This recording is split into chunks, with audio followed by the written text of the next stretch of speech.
YouTube, Dailymotion, Facebook, and Tumblr fans. How's it going, everyone? This is Midnight Strike 3625 back again, and yes, I'm not dead. You have no idea how good it feels to be addressing you guys as such, and what better way to return than answering all of your questions that I neglected to do weeks ago. So, I put out a Q&A about May 12th, I think it was, and said I would, be answering all the questions in, 2 or 3 weeks. A month and a half later, here we are. I haven't answered any of them. So I am about to rectify that right now by answering all of your questions, by putting the little screenshot up and doing my little voiceover, reading all the questions one at a time, and answering them as such. So basically, to get into it, I am very sorry I haven't recorded any videos lately, but like I said, my new job has been very exhausting. It's my first full-time job, 50 hours a week at this point, could be 60, could be 58, and, it's basically 5 a.m. to 5 p.m. So, yeah, not a lot of time to record videos, but I will do my best to keep up on this stuff, at least until my daughter is born. And that point, I will probably either take a hiatus or, dreaded H word, or just kind of stop. I really hope I don't have to stop because I really like making videos for you guys, but nevertheless, here is the first question. The first question is by Thomas the Rockaholic, and he asks for the first question, what is your favorite Dream Theater album? Well, Thomas, that is going to be one of the easiest questions I answer on this Q&A. Images and Words, by far. It's one of my favorite progressive metal albums of all time. I love every song, and my favorite song on there is probably Metropolis Part 1, The Miracle and the Sleeper, which might actually be my favorite song by Dream Theater. I know when I initially reviewed Images and Words, I think I liked Under a Glass Moon a little bit better, but then again, when it comes down to progressive metal albums in general, usually it takes me a while to warm up to the band as a whole, especially if it's a new band that I'm listening to. I mean, it took me a while even to warm up to Justice. I mean, I know that's practically a crime against humanity, but now it's one of my favorite albums of all time, much like, the same thing can be said for Seventh Son of a Seventh Son. Took me a while to warm up to it back in '09 when I first heard it, but now I absolutely love it. So, Images and Words, with a close second probably being Metropolis Part 2, because I love how every single song just kind of blends together. I'm a sucker for those kinds of albums. So, hope that answers your question, Thomas, and we'll get on to your next one. The second question is, what is your favorite album of the year so far? Well, as far as new albums go, this year we haven't really had anything that truly impressed me as much as Disarm the Descent did back in 2013, which remains to be pretty much the last new Perfect 10 that I actually gave a new album, but then again, I digress. We might get something later in the future, but I kind of doubt it. So far, my favorite of the year would have to be Inferno by Marty Friedman. It basically proves his relevancy as one of the greatest guitarists of all time, and it proves that Megadeth were stupid for letting him go. They were fools. But then again, I don't know how well he would blend with Megadeth as a whole today. As I stated in my Versus video, pitting him up against Chris Broderick. But then again, it does prove that you can combine multiple genres into different songs, and, the combination of all the genres will complement each other. And it's really interesting how he does that. It's one of my favorite albums, and probably my favorite album of the year so far. So, on to your next question. What do you think of the whole GameStop issue happening at the moment? Well, Thomas, I really don't know how to answer that question because this is an old Q&A, probably from last May, so I guess I can answer it in the comment section if you want to elaborate a little bit on what this whole GameStop situation that you're referring to actually was or is, if it's still going on. I'm not entirely sure. I mean, I know people have been dumpster diving in the GameStop dumpsters and been finding perfectly new, unused games, or perfectly good used games, but that's pretty much all I know about what's been going on in GameStop at the moment. I haven't really been keeping up with that. Alright, the next couple questions are going to be from the Album Man, and the first question that I'm going to answer is, have you read or watched Game of Thrones? If not, you should. Alright, this might come as a shock to everyone, but I have never seen or watched or read Game of Thrones in my entire life. I've seen about 2 seconds of it at my girlfriend's house when we were flipping channels, but everyone else said it was, boring sounding, so they switched the channel. But to me, it's one of those shows that has been poured out so many different times in other shows that it's really annoying and jarring and kind of deters me from watching it in general. I mean, it's like Duck Dynasty, where the characters in one of your favorite shows are like, oh, I just got a DVD box set of Duck Dynasty, let's go watch it. It's like, that was really unnecessary. And I find it really offending and insulting that they would try to slip that in there and not think that the average listener or watcher of that TV show will notice. And I think it's just one of those things where it's a victim of its own promotion, I guess, to me at least. And I've never watched it, and I don't really want to pay for HBO. I don't really want to take the time to torrent it, excuse me. So I might not watch it, but I might. I mean, but then again, with my full schedule, with my full-time schedule at work, it's doubtful. But the only time I've actually heard it, the only reason I even know the Game of Thrones theme song is because of South Park. I'll let you figure out the joke for that one on your own. It's a really funny episode. So I'm going to answer your next question. What films are you looking forward to in 2014? Well, if I would have answered the question 2 or 3 weeks after it had been asked, like I actually planned to, I would have said Days of Future Past by X-Men, or Godzilla. I still have yet to see Godzilla. I've heard good things about it, but in the end it's just kind of an old remake of a Japanese horror movie, or action-adventure movie, whatever the heck you want to call it. Really bad with genres for films. I'm not really that into watching movies, but then again, you know, it's really fun to, you know, take your girlfriend out sometimes to just random movies that look like fun. I mean, I suppose maybe the next Hobbit film would look good, and maybe the next Hunger Games or something like that. But other than that, I really don't venture outside of my comfort zone when it comes to movies. Maybe I should someday. But then again, if you have any suggestions, you can put them in the comments section below, and if I actually have time ever, I will go see them. Have you ever heard of the band Babymetal? If so, what do you think of them? I'm going to keep this answer short and sweet. No, I have not heard of the band Babymetal. So, your last question is probably the most interesting question I've gotten, at least in a very long time, but here we go. Your last question is, if you had to have your face replaced with that of any band member from a rock or metal band, whose face would it be and why? Well, that is a very interesting question, Album Man. I actually don't really know how to answer it, but I suppose if I really had to choose either one or two rock stars to have, you know, their face on mine, I suppose I would either have to choose James Hetfield or John Bon Jovi, particularly because of their looks and their hairstyles from back in the day. They're more similar to my hairstyle, and I like long hair. I like their looks, I suppose, and just kind of their style and their overall fashion sense. So that's going to be my answer. John Bon Jovi or James Hetfield from back in the day. Alright, and the next couple questions are going to be from EQP TV, and starting from his first question, who are the most extreme bands that you listen to day to day?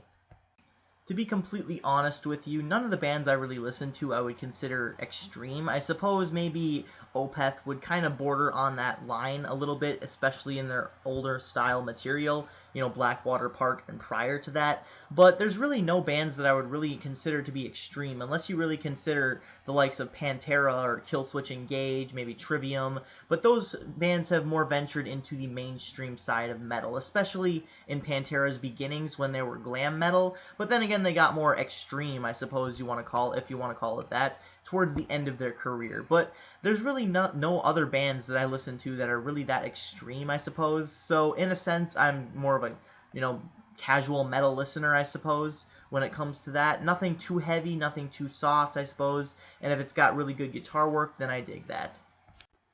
His next question is, how many CDs do you own? Way too many to count. What are your thoughts on black metal and death metal? To keep it short and sweet, I'm not really that into the extreme metal bands that you guys listen to. To be honest, I mean, I like the guitar work from Opeth's Blackwater Park, but aside from that, I'm really not into the whole death growls and just kind of really low pitch and extreme metal. I suppose Trivium's In Waves had some of that with Dusk Dismantled and A Skyline Severance, but aside from that, I mean, it just doesn't really tickle my fancy, for other lack of better words, I suppose. The next question is from MetalFan230, and he asks me, how do you feel about elitism in metal? Well, for starters, I feel like people are entitled to their own opinions on what they like and dislike, and if they choose to shut out other types of metal just because, for that reason, it's their loss. They're missing out. But then again, it doesn't really affect me that much, I suppose. But talking to these people can be a little bit of a pain sometimes, because they refuse to kind of see your side of things, I suppose, or open their mind to discover new things. Like if I didn't like screaming, if I didn't like unclean vocals and just shunned out everything, including those songs by the bands that did have clean vocals, that would be elitism, I suppose. But for one, it doesn't really affect me because I'm not really that big of an elitist. I mean, I don't really like extreme metal or black metal that much, but I did open my mind to Opeth and still found something that I did enjoy. And if someone recommends me something, I'm still going to listen to it. I'm not just going to say no on the basis of that's the genre I don't like. So I guess to answer your question, it doesn't affect me, so I don't really care that much. People are entitled to their opinions on what they like and dislike, and if they want to be closed-minded, so be it. That's their own prerogative. The next few questions are going to be from Chainsaw, and I'm just going to read them off one by one. The first question, of course, being, what bands have you discovered recently? Well, Chains, I sadly haven't discovered any new bands recently. I guess the newest band I had discovered was either Devil You Know or Marty Friedman for Inferno or something like that, but I haven't really discovered anything new in the past month or so. The next question is, what albums did you hate originally, but now you like or love? Super Collider, 10 out of 10, you know it, I fucking love that album, at least when I'm drunk. But to answer your question on a serious note, there really aren't any albums that I absolutely outright hated and now I like or love, but there were albums that really didn't do it for me, but now I actually have a greater appreciation for. Those, of course, being And Justice for All. Couldn't really get into it when I was, 13, 14, and didn't really have an ear for really complex metal. Another one is, as I said before, Seventh Son of a Seventh Son and Images and Words. Progressive metal, for some reason, just takes me a really long time to warm up to if it's by a band that I'm not familiar with. So, with that, that pretty much answers your question, but I never really hated any albums and then started to like them a little bit more, but I've been, not so much of a fan of them, but then had a greater appreciation for them down the road. And this one's very similar to the one the Album Man asked me, but what movies are you looking forward to in 2014? Also include movies that have already come out this year. Well, since I'm including movies that have come out this year, that's obvious. X-Men Days of Future Past. Awesome movie, lots of plot holes, though, but it was really fun to take my girlfriend to. Like I said with Album Man, the next Hunger Games, whenever it comes out, if it's 2014 or 2015, I hope it's, this year, that was a good one. Catching Fire was a really good one from last year. Didn't really care for the first Hunger Games, but I did like Catching Fire quite a bit. The Hobbit is another one I'm really looking forward to. Grew up on the Lord of the Rings series. Practically, grew up with them in my teens, in my, early preteens, I suppose. And I really like the video games, really like the overall story to those. So The Hobbit is definitely one I'm looking forward to. Although I still have yet to see the second one. I've seen the first one, but I was busy to see the second one, or I was too busy to see the second one, I should say. So I suppose those are really the only videos or films I'm really looking forward to. So not many, but they're still there. The next question is by a man named Holspa Metal. Sorry. How many hours a day do you listen to music, and how many hours do you play games? In short, before I got this new job at a manufacturing factory, it would have been a lot more. I barely have time to even hang out with my friends these days, aside from weekends. So I suppose on the weekends when I do get new games and when I do acquire new things, such as, I just got Gran Turismo, and I just got Gran Turismo 3, and of course Tomb Raider 2, so I need to have time to play these. So I mainly play them for a few hours after work, but now that I'm on nights, which is why I'm actually recording this as early as I am, I will probably play them somewhere, a little bit before work at this time, because I need some time to sleep. So basically, before I got the job here, I was working at a grocery store called Mega, and yeah, I would play it all the time. I would play games, I would review, I would make videos daily, and it was great because of my time frame. I actually had time to do stuff, but the hours were really lacking. So, in order to actually support my family, I had to move on and actually had to get, a new job. So I suppose when it comes down to hours that I play games or watch movies or, listen to music and all that stuff, I suppose maybe, I don't know, like 10 a week. I mean, I'm not exactly entirely sure. I'm not really good with guessing, I suppose, but I do play games every day. So if that gives you kind of a little bit of an idea on how much I game and how much I listen to music. I listen to music every day also. Every single time, I get in the car, I put in a CD. I actually listened to Dream Theater while I was taking my girlfriend back home. So there was a lot of different things that go into that. So there you have it. And this one Mike actually asked me from his Facebook, and it's another really interesting one that I've always wanted to answer. What subject do you like to talk about more, metal or video games?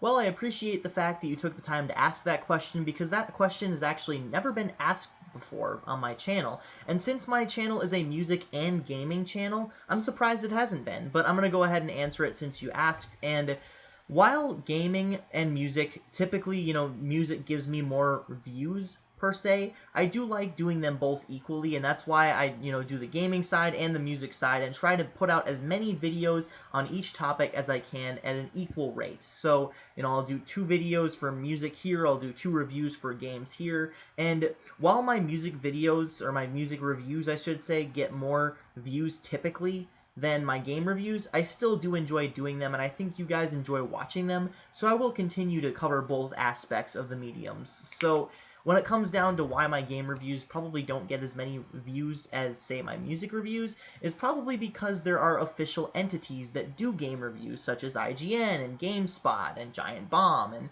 just really big, huge, expansive websites that are completely dedicated to reviewing games. And they put out their videos, and they do articles, and they do all of this stuff that would take me, just, little old me, hours to accomplish, and probably years to achieve a fan base large enough to even consider the costs, So it's not really feasible for me to go and do all that and, make a website and all that stuff for my game reviews. But when it comes down to why my videos probably aren't getting as many views when it comes to game reviews, it's probably because they're packed underneath in the search results. But when it comes to music reviews, there are really only websites that write articles on, written music reviews, and not many people do video reviews, at least from an official entity or official service, much like IGN or GameSpot or any of those ones. So I'm not, blaming my, lack of success or failure on that. I don't really consider it a failure, but I do enjoy doing music and gaming videos equally, so. The next couple questions are going to be from the Strong Boys 19, and the first question is, how old were you when you started playing video games?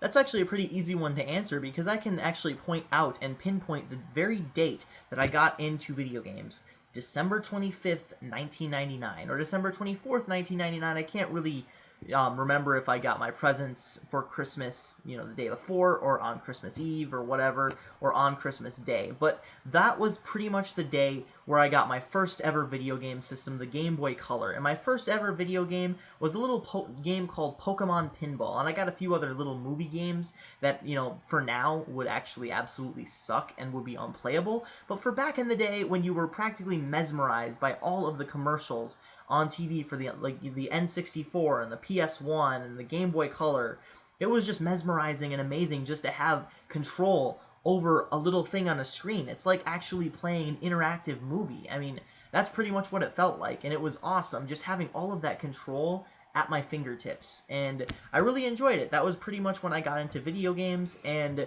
I've been a gamer ever since. I mean, I've taken, short breaks ever since 2006, to 2009. I really wasn't that big of a gamer, but in 2010, it pretty much jump-started everything. What is your favorite album artwork?